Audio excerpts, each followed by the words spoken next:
What's going on, y'all? Check this out. This is Mike D, Mr. Double Down on You, with another episode of Brothers Learning from Sisters. We're up to episode 6. And guess what? I have a powerful sister who is really going to empower, no pun intended. She's going to empower us. She's going to share, but she's also going to bring a lot of insight from her experiences, but then also what she has going on. And my guest today is none other than Tonda Linsey. Now, this is the fear chick. As she was transitioning out of law enforcement for over 10 years, she saw the dire need for self-defense solutions for ladies that wasn't being addressed. She founded Empowered Defense. See, I'm in defense. I'm saying it all wrong, but Empowered Defense, and currently trains females around the world to combat physical and sexual assault. Speaking of around the world, she's also living around the world. I'll let her talk a little bit about that as well. But ladies and gentlemen, let's welcome my friend, homegirl from Augusta, Georgia, representing Tonda Linsey. What's going on, girl? Hey, glad to be here. Thank you so much. Well, I'm glad to have you. Before we get started, before we jump into your journey, you got this powerful story, all these twists and turns and all of that stuff. I like to get to shout outs, because who are we without the folks that have inspired us, that help us, that are part of our team? Who are we without those that allow us to be who we are? So before we get started, give some shout outs and then we'll jump into your story. Awesome. Well, first and foremost, I'm just going to shout out my family, because whenever I need anything when it comes to Empowered Defense, my family and friends have been there, whether it's, for my book launch, helping me behind the scenes with that, to supporting me and spreading the word about this mission that I'm on, to really just anything that I need, anytime I have an event, or, they're just always there to champion me, encourage me. And if you don't have support, it is really hard to be successful. Yes. So when I can't count on anybody else, I know that they're going to fill in and help me. So I appreciate that. And I guess the police department, I'm not even going to give them a shout out, but I'll just say one of them in Atlanta, because they were my biggest haters. And they allowed me to have some experiences that got me into self-defense training. So, I appreciate the journey that I had there. So. Wow. It's interesting you said that, in the sense of you're not giving them a shout out, but you're giving them thanks for what you were able to experience, which then led you to where you are. Yes. So it's the concept of the glass half full, making lemonade out of lemons, and finding ways to use experiences as platforms to then do things. Because I'm a firm believer that God put stuff in our life for a reason, and Absolutely. The good, the bad, and the ugly is all about how you take it. And if you're in Houston, you're going to chop it and screw it, you know what I'm saying, and make it, you know what I'm saying? And that's powerful. So I'm looking forward to really hearing about that as we talk about, your journey, so to speak. Awesome. Yeah, I'm just going to keep it right there. Okay, that's good. Sometimes those are my shout outs. Yeah, look, sometimes it's good to stop so you don't forget nobody. Then you be getting text messages exactly. Like, I thought we was better than that, right? I mean, other than just people who have come to classes and stuff, I truly appreciate them, because that's the reason I keep going. But, ultimately, it's just all about support. So I appreciate everybody who supported me. I'm a firm believer in the support. Nothing good or great was ever created on an island or in isolation. So we need a team. We need people. So thinking about what you just mentioned in regards to, your experience in the police department, and we mentioned Augusta, Georgia, where you're from, and all of that, take us back and talk to us a little bit about your journey. I mean, because I know you personally, right? And so I know you've got a lot of twists and turns and a lot of experiences which culminate into who you are today. Share with the Brothers Learning from Sisters family a little bit about your journey and what led you to creating Empowered Defense, but now also which led you to doing work and doing things all over the world.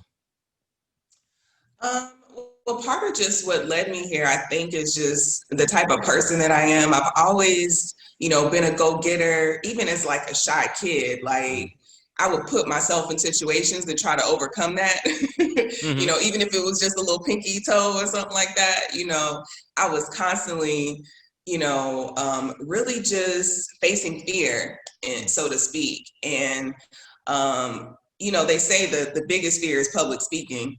And it's interesting that all of the careers or the jobs that I had me kind of dealing with people, in front of people.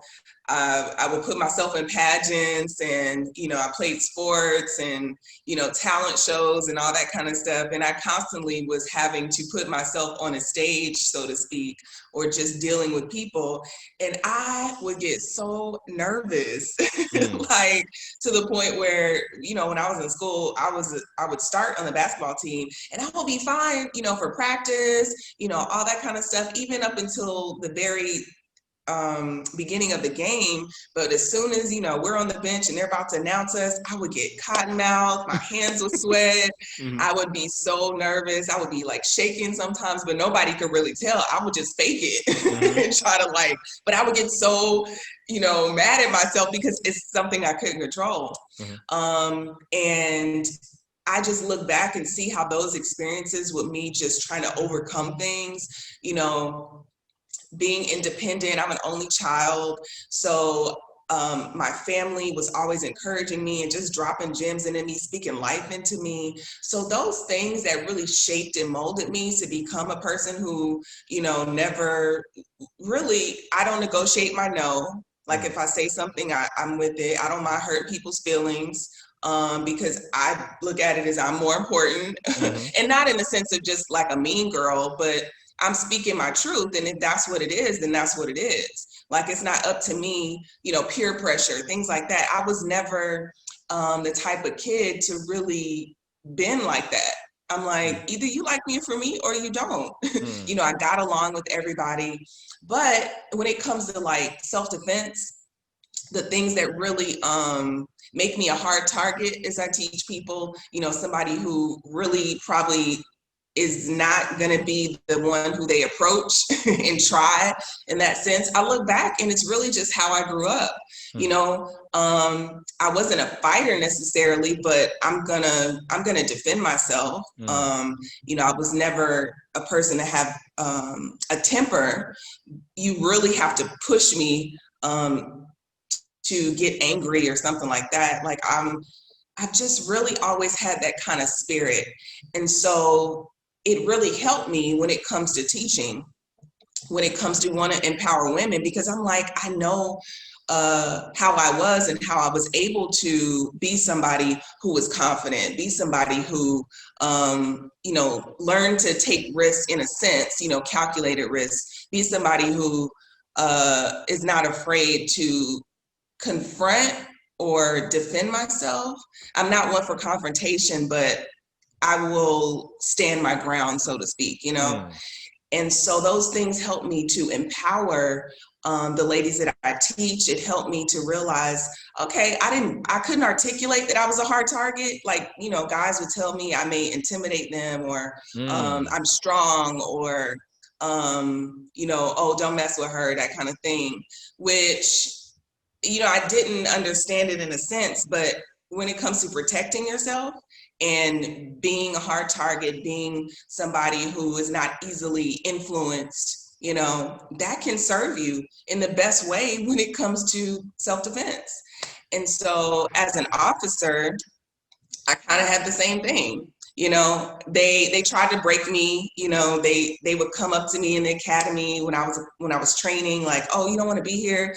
But it's because I wasn't one of those go with the flow, like 3 bags full, like over the top type of people. I'm going to be here. I'm going to do my job. I'm going to operate in integrity. But at the same time, you're not just going to treat me any kind of way, And I don't know if I'm just rambling or going across the board, but all of those things, when I look back, really helped me to be able to impart some things to the women and girls that I come across, and recognize the traits in me that I didn't really purposefully develop in that way, but I recognize certain things about myself that I can share with other ladies that will help them to be a harder target, to better protect themselves, and learn how to develop those things within themselves. So intuition, I've always been in touch with myself, and those things can really save you when you can't explain Yes. it. Intuition and being aware. I'm an observer, so that's why I'm like, being an only child, I didn't say a lot, but I saw everything. So I naturally sit back and watch things, and that really came to serve me as I got into adulthood. You said as an only child, you didn't say a lot, but you saw everything. That's powerful. But I wanted to take you back to two things that you mentioned, and I'd love for you to expound upon them a little bit because I think they're extremely important and they translate not just into self-defense, but into life. And you said, I don't negotiate my no. I don't negotiate my no. And then you also referred to this thing over and over again, the concept of hard target.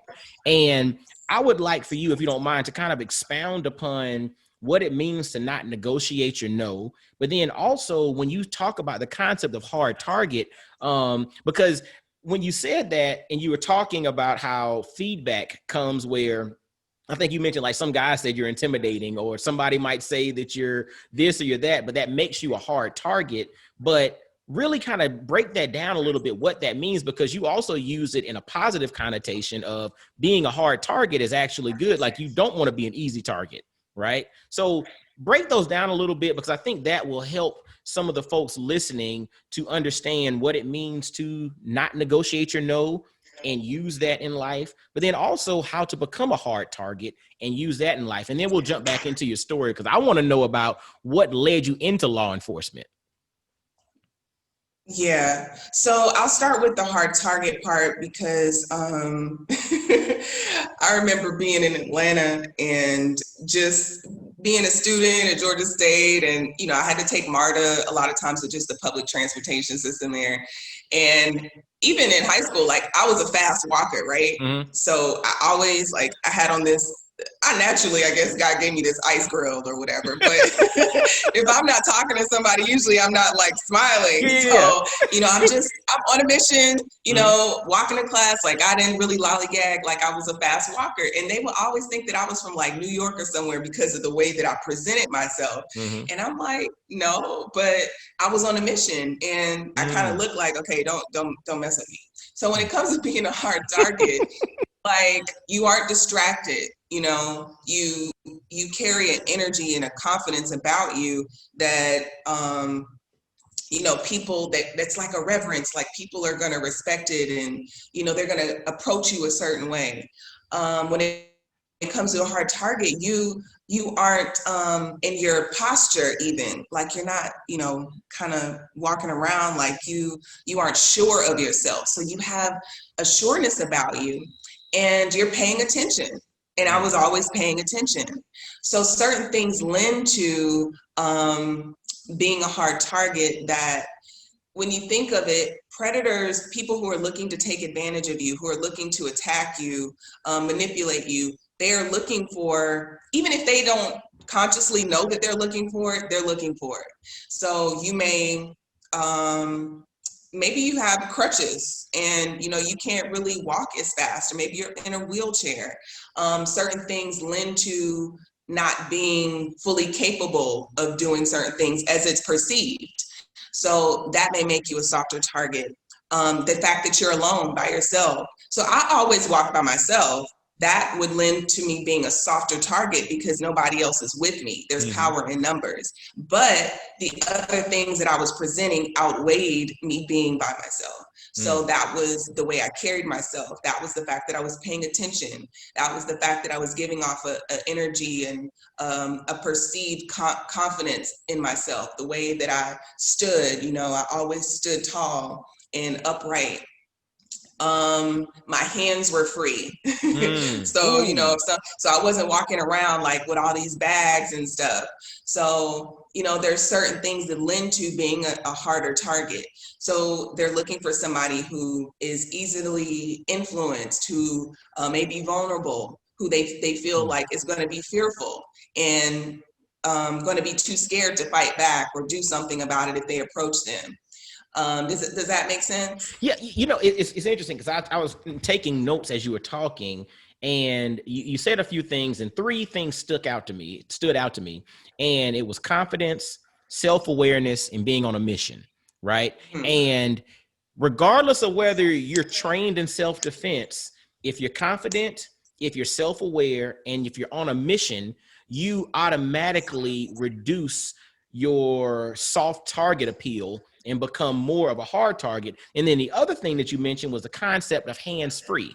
And it's interesting because, you know, empowered defense, your primary target base is women or ladies or females. And, you know, when I think about women, females, or ladies, I think about carrying a purse. I think about phone being in a hand. I think about, you know, stuff all over the place, maybe talking on the phone, having a conversation, really not paying attention to what's around them. Right. I mean, and I know I'm stereotyping, but when I look around, if I'm walking in a park or something, or when the malls are open, that's typically what you see. You see bags. And so therefore, to your point, if you are someone who's looking to find somebody compromised, that's pretty much it, because they don't know what's going on. And so it's interesting that you said all of that: confidence, self-awareness, being on a mission, but then the concept of your hands being free. Like, that's another one. Like, I don't know. And I'm thinking about it for myself. Like, you know, how am I I might not technically be a soft target based off of appearance, but the reality is, if I'm not confident, if I'm not self-aware, if I'm not on a mission, and if I got stuff fumbling around in my hands, I am a soft target, because anybody can get a jump on me. And you know what else? This is a little tip that I always do. Back in the day when I was a kid, I didn't really realize it, but I always wear sunglasses. Like, I've always loved sunglasses, and but now I even wear them strategically, because it's like you can't see where I'm looking. So as far as perception, it's like I'm hard to read even more because you can't see my eyes. You can, if I'm looking down, then yeah, maybe, but I can look at my phone, I can be looking around and still have my head kind of, you know, at a neutral position, and you don't really know what I'm looking at. So I kind of use my sunglasses as well as like a tool. If I need to, you know, strategically and discreetly read, you know, a map or something, or my phone. So yeah, I'm just kind of like stealth like that but those things make you a harder target. And hold on. Now, don't, because you glossed over something there, which I think is extremely important. And if we slide by it, people are going to miss this gem. You said I might use my shades as a tool when I'm reading a map, when I'm reading my phone, because if my shades are down and I pull this big map out and folks see that, they realize, oh, this fool is lost. I got me one. So to your point, talk to us a little bit about that, because you kind of glossed over that. Now we didn't go in, we can't miss out on that one there. So we're all in the age of technology, right? So, you know, I travel a lot. For the last 6 years, I've traveled pretty much almost every week. So, you know, a lot of times we don't have paper maps anymore. Everything is on our phones. So, you know, I'll sit here with my phone up to my eyes, not down here. You know, you bring your phone up. And, you know, I'll find a wall to get behind, so I don't have to worry about what's behind me. You know, I only have to worry about the 180. And I'll just do this, and I can still see. They don't really know what I'm looking at, but I'll just have my phone here, you know, a little down, and I'll be looking at my map. Or sometimes if I'm looking at the map, I'll just pretend like I'm texting or whatever, and not really. So you just do things kind of discreetly and strategically. And if you can't like step into a store or something like that, you know, you find a wall to cover your back. You get in front of it, and you only have to worry about the 180 degrees, and that helps your periphery. You know, your periphery, you can use that to see what's around you, and you can still be looking at your phone or texting or whatever you need to do. So yeah, I just use my sunglasses. I'm just strategic when it comes to certain things like that, and you can do that if you're traveling. And I say, you know, because, you know, brothers learning from sisters, this is something, brothers, that we can be mindful of as well, because anybody can do it. Anybody can do, and that's what I was wanting to kind of highlight, because yes, we want women to be protected, and sometimes women might be more of a soft target than men are and all of that stuff. But the reality is men are targets too. And so we need to be aware of our surroundings. We need to be mindful of if we're traveling or we need to pull up maps or we're walking somewhere, the whole notion of keeping something behind you so that you don't have to have a 360-degree periphery. You got 180. Yeah. And, you want to make things easier for yourself. Yes. That's powerful. Powerful. So and then so we talked the hard target thing, but then we also mentioned the concept of I don't negotiate my no. Yeah, never negotiate your no. So I've never been one of those people who had a problem saying no. Some people, they're yes people, and they have to kind of retrain themselves to learn to say no, and that's never been me. Now, I may not say anything, but I've never had a problem saying no. I may just not say nothing at all, know, but the part of not negotiating your no is also combined with the part that you have a plan already. So, and everything that I teach is holistic. Like my self-defense perspective is holistic. So you had mentioned earlier about, some of these things are life principles. It really is. Everything that I teach, you can apply to something in your life. So even negotiating your no, not negotiating your no, relationships, that's very powerful in relationships when you're dating, and it can keep you out of a lot of trouble as a woman. So it's good to start having a plan, being proactive about what you would do in a situation, what you won't accept from a person, your boundaries. So that is really not negotiating your no. And so if I don't drink, I don't smoke or anything like that. But a lot of people around me do, especially growing up. I'm a little teenager, and your cousins and stuff that you hang out with, smoking and always trying to, get you to do stuff. But they already know, they'll offer it, but I'm not negotiating my no. That's it. If that's what you want to do, then you go do that. That's right. But I had already established certain principles and certain levels of boundaries that I just wasn't going to cross for myself. And that's what I had made up for me in the life that I wanted to live. So when it came to me being presented with these obstacles or opportunities, I had already made up my mind. So it was easier to say no. See, the problem comes in when you haven't even thought about what you would do, and so it's more it's a higher chance that you're going to be influenced by somebody else, and of course personality types have a lot to do with it too. But I want to encourage everybody to start thinking about dangerous situations, threatening situations, things that'll make you vulnerable, whether it's you out partying, whether it's you're dating somebody, or just an environment that you don't want to be in. Start thinking about what your boundaries are, what you will allow, what you will not allow, and it's going to be easier to say no. But once you say no, you have to stick with it. You can't be lukewarm. You either hot or you cold. That's it. Because as soon as you give up that little inkling that you have doubt, that's when whoever's looking to be a predator, to attack you, to manipulate you, take advantage of you, that's where they're really going to harp in and jump, because they saw that little bit of doubt, of light, where they're like, ooh, I got an opportunity. I can get her. So not negotiating your no is super powerful, because it can be, the line between somebody moving to another person and finding somebody who's easier to take advantage of, or who they can, capitalize on for the night or whatever, or continuing to press you. So it's super powerful. It's been definitely powerful in my life as I matured, over time. And I look back and I'm like, yeah, this really kept me out of a lot. Because even if internally, and thoughts are manifested, but even internally, if I was like scared, you have to do it scared. Like, even if I was nervous about what I was saying, I'm going to stick to it. Because in my head, it's like, I may not know, or I'm not sure how they're going to react, but I'm not going to let them think otherwise. Like, I'm going to act like, no, and I'm going to continue to push forward, even though, and take the action, even though in my head sometimes I may be scared. And Ooh, that's been even as a police officer, ooh.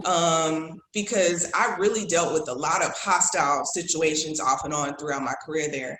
And, I just stood my ground. But then, maybe when I went home or when I took a break, I would let that stuff out because I'm like, man, like, why are people acting like this? Why are they coming for me like that? But in the moment, I'm not going to let you break me. I'm not going to let you see. I'm not going to because I looked at it as like, you're getting the best of me. Yes. So that's how I kind of looked at it. And I'm like, no, you're not going to get the best of me. Like, I'm going to stand my ground. Even if later on, like, I go to my friend or my family and I just, let out whatever was bothering me. Oh, I'm going to play it cool, calm, and collected. And I'm going to stand my ground and not negotiate my no. And you also, when you say that, it makes me think about the concept of, in essence, just your truth or working your plan. Because, and when you think the plan, kind of follow me here, a lot of people remember Muhammad Ali's rope-a-dope, right? And if you did not know that that was the strategy that he was going to utilize going in, you were like, man, this fool is getting killed by George Foreman, right? But now that we look back on it, we find out that's probably one of the most brilliant strategies ever implemented in a boxing match. He used the rope-a-dope. But what folks don't realize with the rope-a-dope, he leaned against the ropes and let George Foreman, this big, massive dude, just chop away at him for 8 rounds. But after 8 rounds, George Foreman got tired and Muhammad Ali could execute his strategy then. The thing is, when it comes to the rope-a-dope, had Muhammad Ali given up earlier in the fight, it would not have been successful, right? Had he not been able to endure, it would have not been successful. But because he was able to endure to the 8th round, the point in which George Foreman finally was like, I ain't got no more left, he was like, ding, ding, ding, I got my opportunity. That's when Muhammad Ali won the fight. So it's all about working your plan, enduring, because sometimes you have to endure through something. And like you mentioned before, you got to put the game face on. I can't let you know that you're getting to me and all of that in that particular moment. But you also laid out a very key point. You also can't leave that kind of stuck inside of you either, right? Because if you leave it stuck inside of you, you're going to be like a soda that somebody's shaking up. Eventually, you're going to blow yourself. So you have to have a release for it, but you just don't always need to release in that moment. Yeah. And a lot of it is spiritual for me as well. Like, I know whose I am. I know who I am. Yes. And I have a strong foundation. So it's not just, me being this or that. It's like, I really have an understanding of spiritually who I am and who I stand on, what I stand on. And so for me, when you were talking, I was thinking back about just, my police career, and that constantly was happening to me. Like, they were constantly beating up on me, and a lot of things happened that were unfair, but I just saw the bigger picture. And I wasn't going to let them get the best of me. So the way I see it, it's like, now I have freedom. Like, they would say things like, I don't know if anybody knows, but Quick Trip is hiring. That's what they would always say, to like put this fear. And Quick Trip is like gas a convenience store. Could be like this super gas station convenience store, but they paid more than what a lot of other jobs did. I think they started like $15-17 an hour. But anyway, they would always say, y'all can leave. Quick Trip is hiring. So they try to like basically say, you got it good here. Like, you can try to go somewhere else, but it's not going to be, what you have here. But I always knew that was a temporary position for me. Like, I never planned on retiring there. It was a tool. And so, well, hold on, stop for a second. You said it was always a temporary assignment for you, a temporary position. What led you into law enforcement to begin with? Well, my degree was in criminal justice, or is in criminal justice. So, it was in my field, but I never wanted to be a police officer. And every time somebody would hear my major, it would really irk me, because they're like, oh, you're going to be a police officer? And I'm like, no, like, you don't need no degree for that. I wanted to go into investigations, forensics, something like that.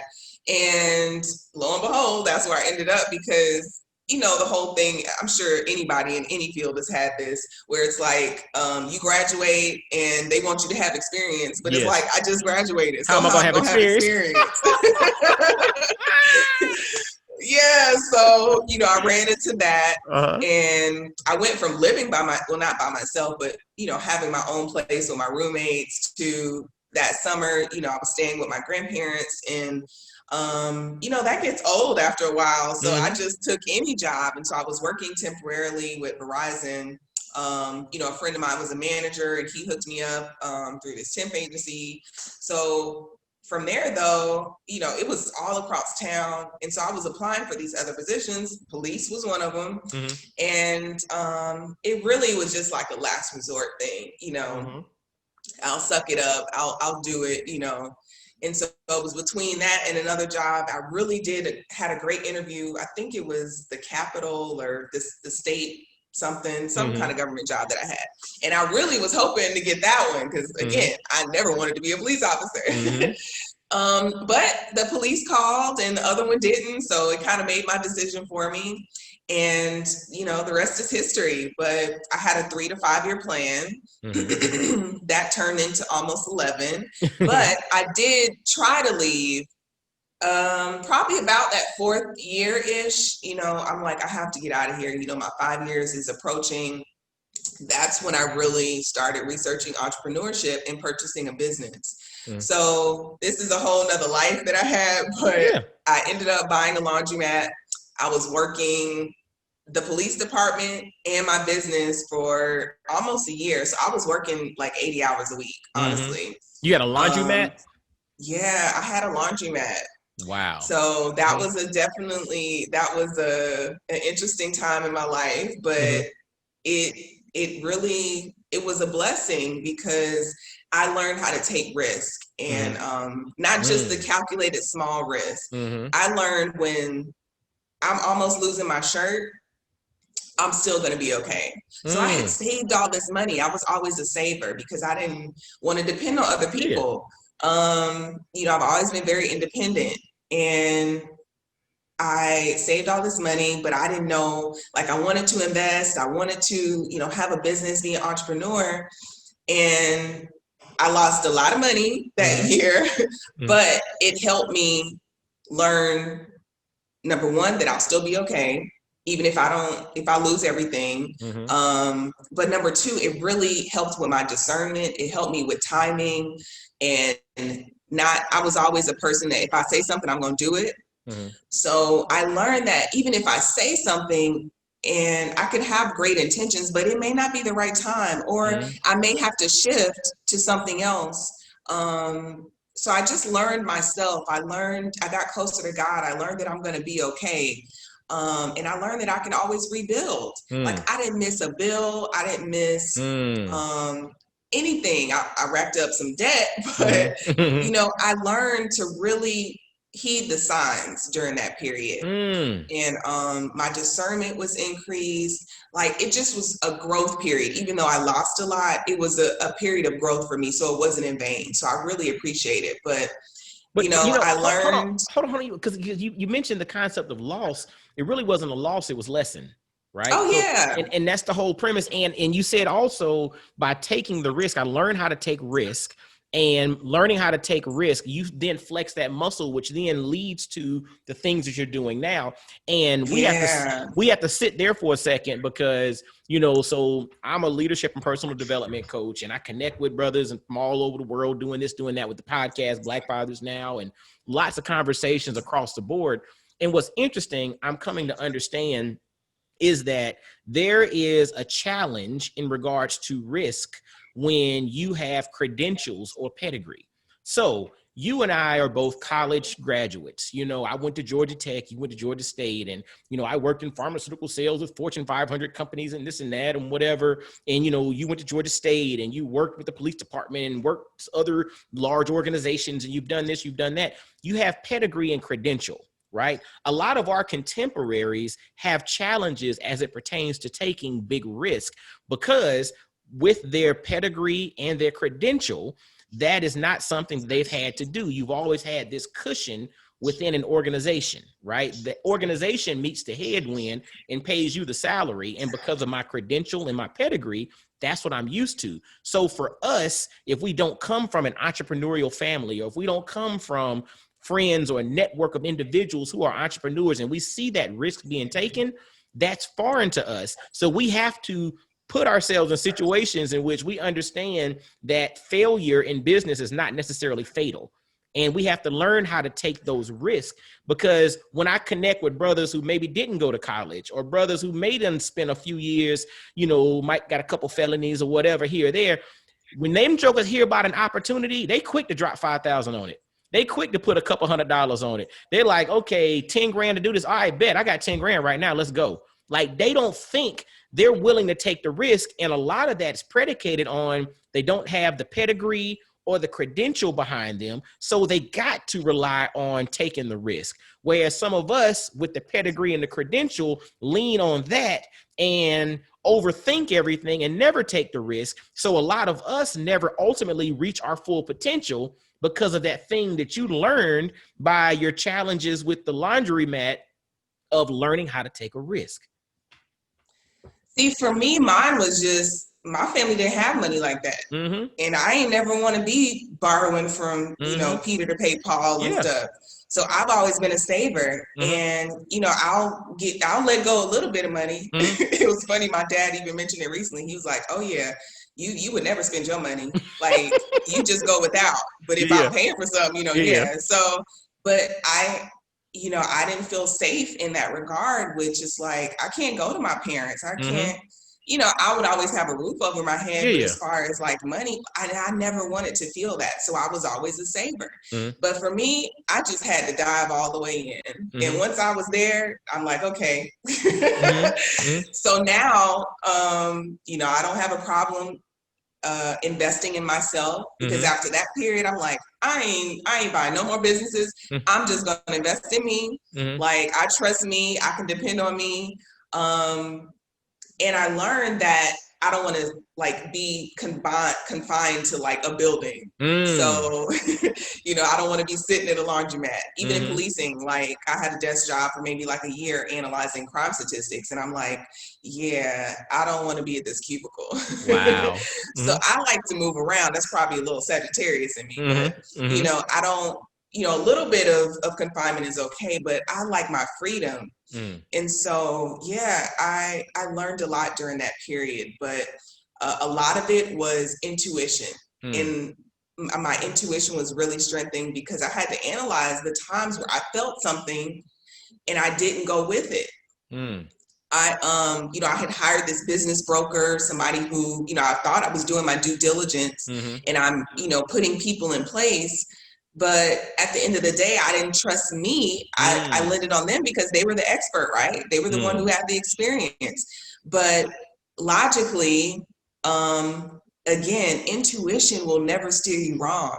So there were things that I remember feeling and thinking, and I spoke up about them, but ultimately I let the decision be made with the other person, because I'm like, well, I didn't have experience, so I didn't go with my gut.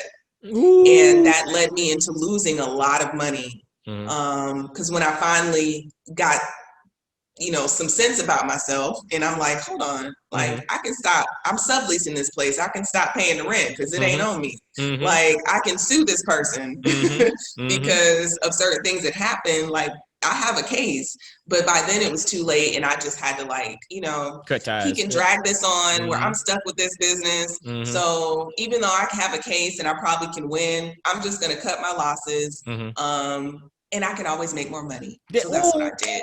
I can always make more money. What do they say? The heck with the cheese, let me out of the trap. You know what I'm saying? Just get on with it. I've never heard that. I didn't make that up. I heard that before. I heard it somewhere. Like, the heck with the cheese, let me out the trap. You can always make more money. And money is just a tool. It's not real. Look, see, we're here to talk about empowered defense and living around the world and doing that, but you're dropping so many life gems. Literally, money is just a tool. That's one of the things that growing up, if you don't have money education, you don't understand. Money is not the destination. Money is a tool. So having a gang of money is literally like, I have a neighbor, and in his garage, he has every tool you could imagine. Like, dude could legitimately build you a house from the ground up with the stuff that's in his garage, like straight up, every tool in the world. But the thing is, what happens if you don't know how to use those tools that are in there? Yeah. Money is just a tool. You got a gang of folks that can make a lot of bread. They got money on top of money on top of money, but it's just sitting there. They walking around with duffel bags of bread, right? But what are they doing with it? Because if they don't properly know how to use the money, because money is a tool, then that's just going to be something to brag about. And it's not really going to be generating anything. And it's not going to be impacting and creating a legacy for generations to come. So you dropped the gem there. Money is a tool. You can always get more of it. Absolutely. But you got to know how to use it. Yeah. And so speaking of knowing how to use, it's the same thing with your safety. Like, Yes. you have everything you need already within you. Mm-hmm. You just have to tap into it. You have to know how to use it. You have to know how to listen to what your body and what your mind is telling you. So intuition is your God-given alarm system. But we, especially as women, we end up discounting it, talking ourselves out of things. All of this. And we just have to learn how to use it. We have to know how to recognize it when it's speaking to us, when it's giving us clues and things like that. But we have to know how to use it and take action when we acknowledge it. Can I drop something here? Because you're saying something, and this is something that I've used for years, and I think it's really applicable right here. And it's the concept that your heart and your body don't lie. It's your mind that plays tricks on you. Yeah. Your heart and your body don't lie. It's your mind that plays tricks on you. When your hand hurts, your body is saying, my finger is hurt. I cut my finger. It hurts, right? When your heart or your intuition, as you call it, or the spirit speaking to you saying, something don't feel right. I got the hair on the back of my neck's kind of standing up. Something don't feel right. It's telling you that. But you know what? This thing right here starts to say, like, but they okay. They really nice people. They good people. They really don't mean too bad. I mean, they on hard times, or they like, no, fam, this right here is what's screwing it up. Your heart and your body don't lie. It's your mind that plays tricks on you. So when you can learn to quiet your mind and you can listen that, yes, that part of my body hurts. I need to do something about it. Or my heart is speaking. Something is saying, this ain't right. And I listen to that and quiet my mind. It goes to what you're talking about, being able to capitalize on that intuition, that thing that's inside of you, because you are gifted with everything needed and or necessary to do what it is you're called to do in life. Absolutely. Because your brain doesn't know the difference between real and fake. Nope, not at all. So people need to realize. Well, and that's something going forward, ladies and gentlemen, as we dive into augmented reality and virtual reality, which is already here, but as it becomes more infused in what we do, we have to be on our P's and Q's, because again, like Tonda just mentioned, your brain can't recognize whether it's real or whether it's fake. So as these things start getting infused in what we do, be mindful. But that's just a little caveat to the side. Right. That's a whole nother conversation. That's a whole nother conversation. So as we go back to your journey, getting into law enforcement, and you said it's a short stint, and from there, and while you were there, you took the risk of buying a business and getting into that. A lot of lessons learned, but that helped you to flex the muscle of taking risk and investing in yourself. After that, you moved into some other careers, and it was kind of funny. You mentioned that, you don't like to be confined. And I think about, again, knowing you, the careers that you jumped into after that. I'm like, that literally is 100% like no confinement at all. Talk to us a little bit about the next steps, and then what led to Empowered Defense, as well as, what you're doing now, training and living around the world. Yeah, so pretty much I had decided to leave, policing, and that was a transition of about a year and a half, maybe, again, because I had learned the power of timing and not, saying, okay, by December the 14th, I'm going to do X, Y, and Z, but no, really like, okay, God, you lead me. If the timing isn't right, like, I'm okay. Absolutely. You guide this thing. So, I learned my lesson and I waited, and that's pretty much what happened. Like, I was taking steps to leave, but I was, monitoring my timeline. And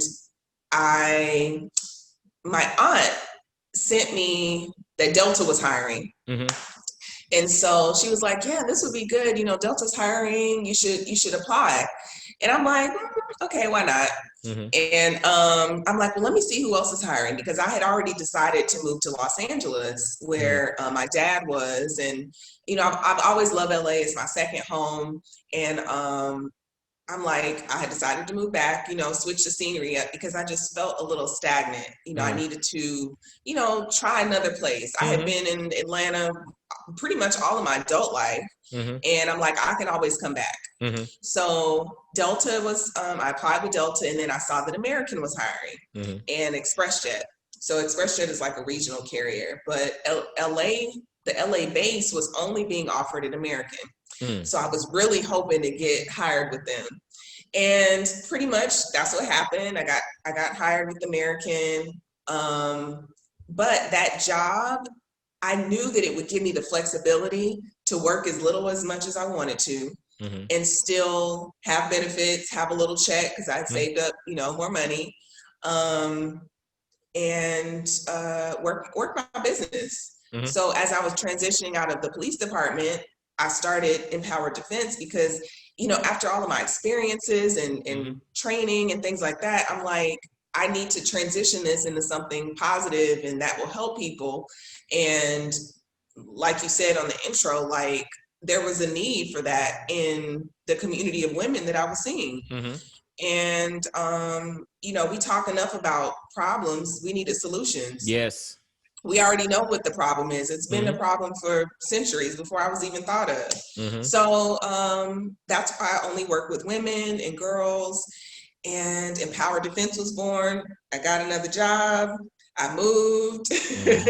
And it really was a blessing, because I can work as little as much as I want. I can travel. I can still go back to Atlanta, you know, check on my family, on my property, and I can teach anywhere I want to.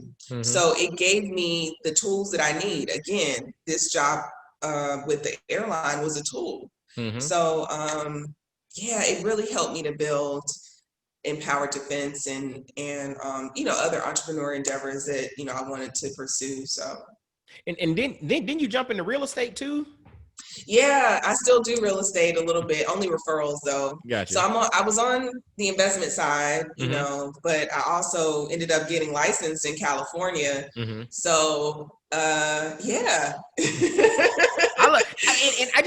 I wanted to put that out there, because the thing is, I love when someone has a journey that has twists and turns, and it's not like this direct linear path. Because when you have twists and turns in someone's journey, to me, those are like teeth that get dug in, right? And when you have teeth, that's something to hold on to. And so when somebody has twists and turns in their journey, to me, that's showing things that others can latch on to, because you're like, you know, this wasn't just this straight line, point A to point Z, and this person got here. Because again, it's hard for people who don't have that to connect with it, right? But just about everybody can connect with, I tried this job, okay, this one sucked. Or I tried this thing, I lost some money. Or I went here, I learned a lesson, I learned how to save here, but then I moved over here for something new, and I got a new environment. You know, all of these things come into play, and everybody can find something in your story to connect to. And it all comes back into who you are now today. Again, training and living and doing things all over the world, not being confined, as you mentioned, from years ago, but also the whole concept of really not negotiating your no, but then I take the other side to it of really understanding your yes, right? Yeah.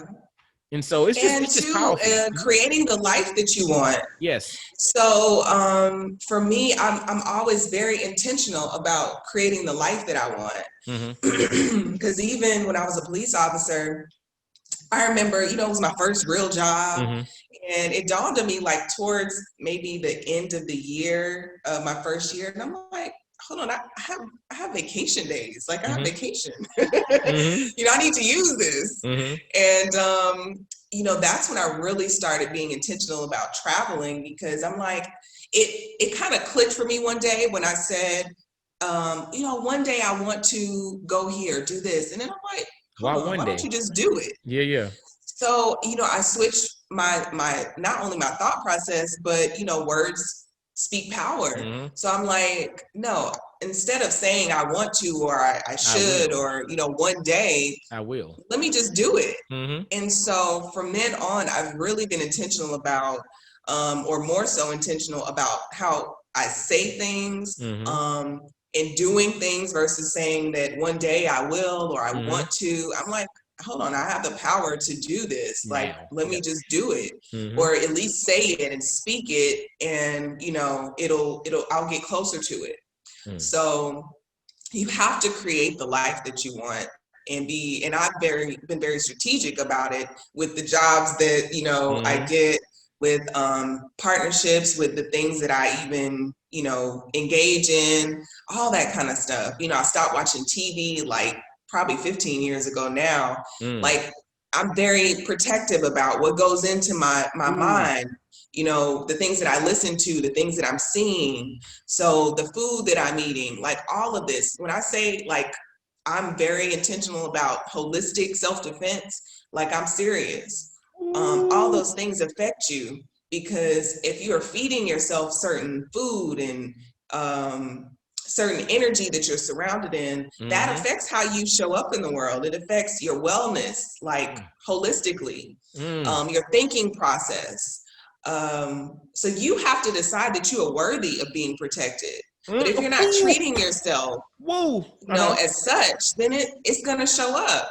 Hold on. You're wondering why you're with this guy. Oh, go ahead. Ooh. Hold on. Hold on. You have to first decide that you're worthy of being protected. Yeah. That can I tell, ladies and gentlemen, that right there is the mic drop. I don't want to drop it because it's my only mic right now, so I can't really drop it. And I didn't say it anyway. She needs to drop her mic, but that you have to decide that you're worthy of being protected. Because when you said that, it's just like the hair stood up on, not much on my head, but on my back. That hair stood up. And what I thought about was just the fact that if you felt that you were worthy of being protected, you will then, by any means necessary, take the steps to protect yourself. And that's protecting what you consume, protecting what you participate in, protecting the environments that you go to, protecting the words that come out of your mouth.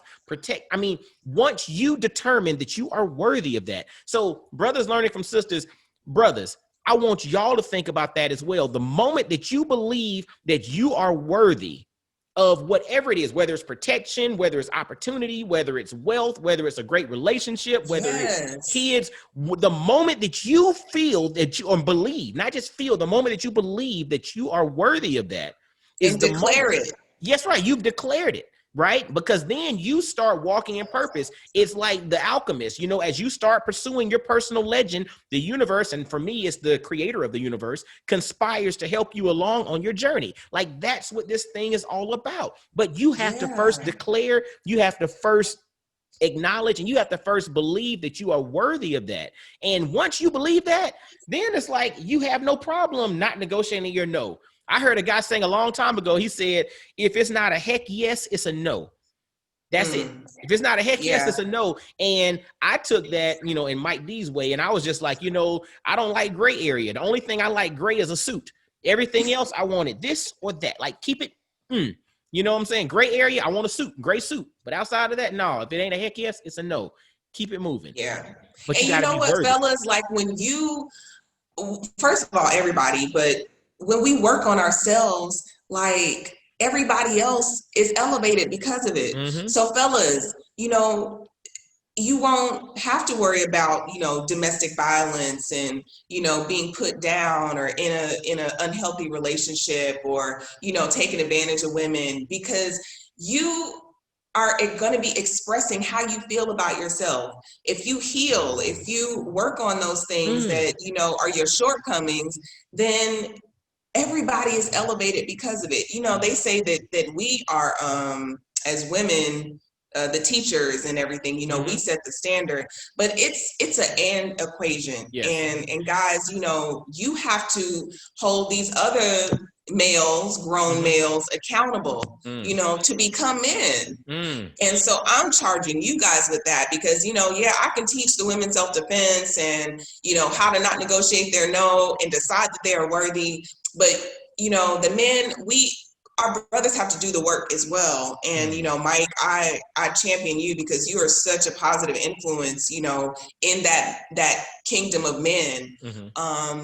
But please do the work, guys. Decide that you are worthy, you know, encourage your sisters, you know, feed into them and have grace with us, because even if we bite back, you know, there's something underneath that. Yes. And so I really want to ask that you have grace with, you know, your sisters in the community, with your spouse, with your girlfriends, your family, and just be more patient with us when it comes to that.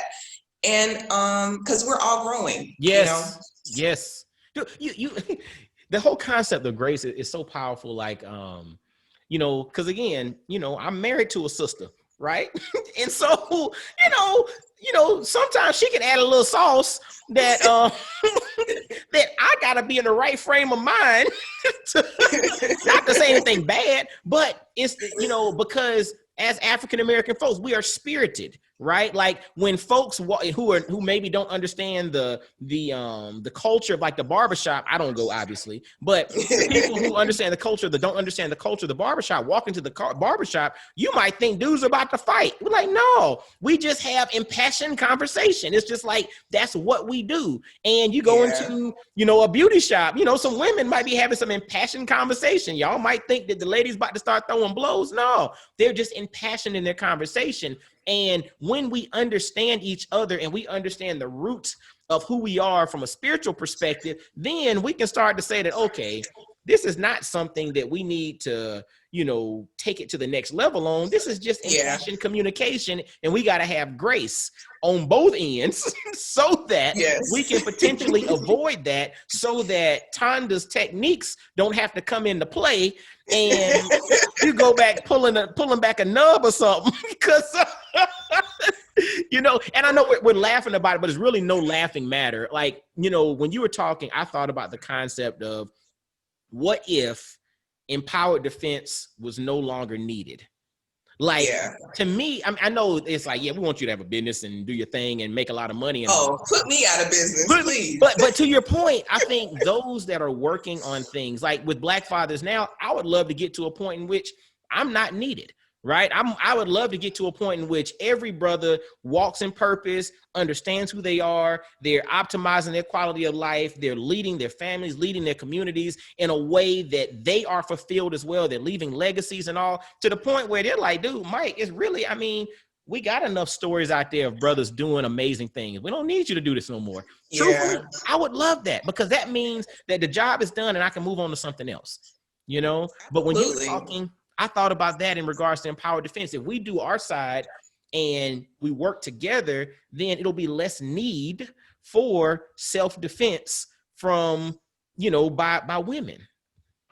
Yeah.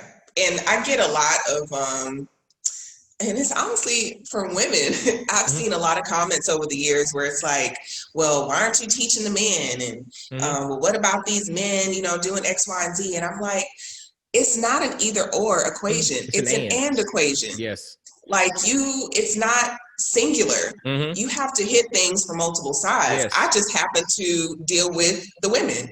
And it's not that I don't talk to men, you know, I do, you know, talk in reference to consent and things like that.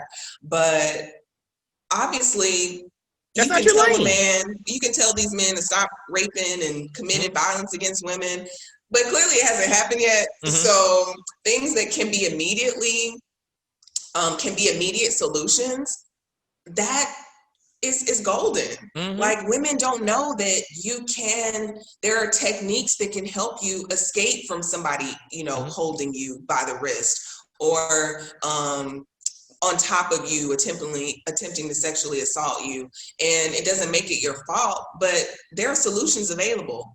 So you need to know how to use them and understand them. So if you happen to be in that dangerous situation, that you can implement it, or that you know what to look for, you know the signs, so you can prevent certain things, reduce your risk. It's just all about probability and risk reduction, period. Because you can never 100%, you know, prevent anything. So that's not what it's about, but it's about risk reduction. That's it. Reducing the probability. And you mentioned the whole concept of, you know, fighting back and doing your thing and defending yourself against certain situations and circumstances, you know, and I know with empowered defense, you're talking about hand-to-hand combat, right? You're talking about using your body and hands and all of that. Is that what that is? Or do you also do like weapons training? Because, you know, you're former law enforcement as well. What are your thoughts in regards to weapons training? And I know different states have different, you know, conceal and carry laws, and different countries you can do this and you can't do that. What are your thoughts there? Is that something, do you offer firearms training and things like that as well? Or is it just physical hand-to-hand type stuff? Like, tell us a little bit more about empowered defense. Yeah, so I don't offer weapons training per se as far as handguns, but I do discuss, you know, alternative weapons, whether it's stun gun or pepper spray, or using what I like to call little and legal weapons, because I had a friend who her brother gave her one of those little cute concealed stun guns. Maybe it was like a cell phone or a lipstick or something like that. But you know, TSA don't play. And she forgot that it was in her bag, and you know, went through a very traumatic experience of being arrested and Wow. all that. And fortunately, she was able to get it all expunged. But you know, we shouldn't have to, for an oversight, you know, go through something like that. So I'm an advocate definitely for weapons training. Please learn how to use a weapon, even if you don't own one. You know, if somebody is using it on you, or you happen to come across one and in an altercation and you need to use it, you need to understand how to shoot, or at least how to disable it. So I'm advocate for weapons training. Also, the little and legal. So there are a few things that I talk about as far as like what's in your purse, things that you can carry that may not be considered a weapon, but you can use as a weapon or just use as a tool when you're traveling and things like that. So for instance, a tactical flashlight is something that I go over a lot. And I don't have one with me right now, but there's it's like a little, it may be like this big. And the tactical flashlights, you can get them rechargeable. A lot of them have batteries though, but it's good because that thing is so bright. And if you're walking by yourself or, you know, in a dark area, you can light up the area so you can actually see where you're going. You can see who's around you, or you can even blind somebody with it, you know, shining it in their face so you can, you know, get where you need to go. But you can also, you know, if you're in close proximity, you can use it as a tool to strike somebody, because a lot of them are metal. And so just little things like that, I tell people to try to carry with them. But I definitely want you to get weapons training. A lot more women are going to the range and taking firearms classes, and I'm super excited about that. So yeah, I'm an advocate for it by all means. Good. And it's just interesting to hear, because again, you know, we're in a time in which we do need to have access and opportunity to understand and to how to be safe around things. Like, you know, one of the things, you know, I want to take my kids, you know, they're 9 and 7. I want to take them as well as my wife to the range so that we're all comfortable around it. And it's never too early. That's right. And the thing too, though, is this, it's like, you know, I got them watching MacGyver recently, and yeah, back in the day, like that was MacGyver. I love MacGyver. But the thing that was cool about MacGyver was, you know, MacGyver was one that was trained in any and everything, and you could drop him off anywhere and he could be resourceful with anything. I mean, electronics to plumbing to, if he needed to do something with a weapon, he wasn't using it, he was disarming it, but he understood weapons. I mean, he knew how to use all of these things, right? And so he was never in a situation in which he couldn't find something that he could use. And I want my family to be the same. And I think that's something that you just mentioned, that it's an encouragement for all of us, is to, whether or not you want to be a conceal and carry person, you don't necessarily have to, but you should be comfortable handling one. You should know how to do that, how to at least disarm it, how to, you know, if you needed to use one, to be able to do so, so that it's not something that you fear. And your book, Fear, you know, we fear things we don't understand. So how do you understand things? You immerse yourself in that, and then you no longer fear it. Absolutely. And you know, the other thing that is usually popular discussion is people carry weapons or self-defense tools and haven't touched them since they bought them. Yep. So Yep. that's what I come across a lot. And I'm like, look, sis, if you carry this stun gun, you need to know how to use it. And number one, you need to have it accessible. It can't be like at the bottom of your purse or in your trunk or digging through like your purse.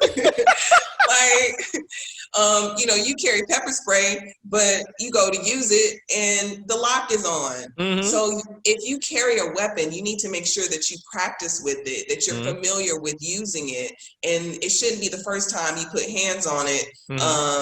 You trying to pull it out and use it against somebody. No, you need to be familiar with it. You need to practice with it, and you need to understand, like, I've been tased. A lot of people don't carry tasers. They carry stun guns. Tasers are the projected little darts that go into you that the police carry. So I've been tased. I've been pepper sprayed. I've been shot with a simulation round. Okay. But it still hurt.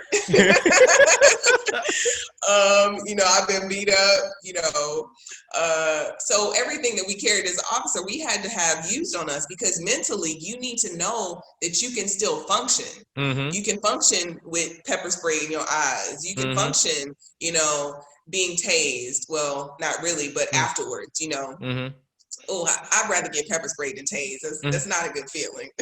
But you need to know how to use these things, especially a stun gun, because just because you stun one time doesn't mean that it's going to do anything. And you have to know where, to implement and touch on that person, the big muscle groups and things. So don't just think it's going to be one and done. Some people just having it ain't enough. Just having it ain't enough. You have to know how to use it, understand it, and you need a backup plan and a backup plan to the backup plan. Because some people may be hyped up on meth or cocaine. They may be under the influence, and some people just may not have a reaction. Because I watched an officer in my training get tased and act like nothing happened. And he wasn't influenced by nothing. Wow. So it's going to affect everybody differently. I don't want you to be so dependent on that. So that's why self-defense is important. And I tell people, you need to know, butt naked in the middle of the woods, that you can still do something or defend yourself. You can't rely on other people, but you also can't rely on these tools. They are just that. They're tools. You said something, and this goes back to what you mentioned earlier about holistic, right? You said this is a holistic approach, and you can't rely on just one thing, because what if that one thing doesn't work, right? And then the other part to it is having the tool and not knowing how to use the tool is pointless. And I started laughing when you first said that, because I automatically went back to my great grandmother and my grandma, one of my grandmas, how they used to have a gun under the bed.